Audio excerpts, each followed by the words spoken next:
వర్ధంతి రాజీవ్ గాంధీ యొక్క వారిని గుర్తించుకుంటూ ఈరోజు క్యాంప్ హౌస్లో వారికి నివాళులు అర్పించడం జరిగింది. కాంగ్రెస్ కార్యకర్త కుటుంబాలతో ఈ యొక్క భారతదేశానికి ఒక యుగాన్ని మార్చిన గొప్ప మహనీయుడు రాజీవ్ గాంధీ. కంప్యూటర్ యుగం కానివ్వండి, టెలికమ్యూనికేషన్ యుగం కానివ్వండి, ఈరోజు మార్పు చెందిందంటే ఓన్లీ రాజీవ్ గాంధీ పితామహం. సో రాజీవ్ గాంధీ యాక్చువల్గా ఆయన పైలట్గా ఉండే, అతనికి రాజకీయాలలో ఇంట్రెస్ట్ లేకుండే. అతని యొక్క సోదరుడైన సంజయ్ గాంధీ మరణానంతరం వారి యొక్క తల్లి అయిన మన యొక్క ఇందిరమ్మ వారి యొక్క ప్రోద్బలంతో రాజీవ్ గాంధీ గారు తిరిగి భారతదేశానికి వచ్చి అమేథీ నుండి గెలిచి ప్రధానిగా ఉన్న సమయంలో ఎన్నో సంస్కరణలు తీసుకురావడం జరిగింది.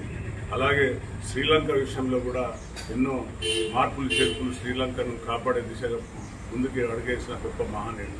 అలాగే ఇతర దేశాలతోని మంచి సత్సంబాలు కలిగిన గొప్ప మహనీయుడు. సోవియట్ రష్యాతో మంచి సంబంధాలు కలిగిన ఏకైక నాయకుడు రాజీవ్ గాంధీ.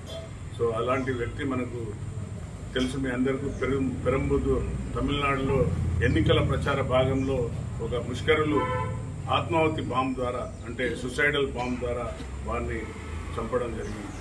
భారతదేశం ఒక గొప్ప నాయకుడిని కోల్పోయింది.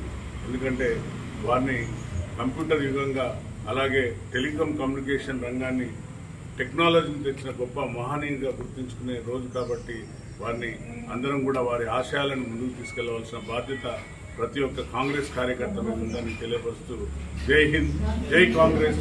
రాజీవ్ గాంధీ.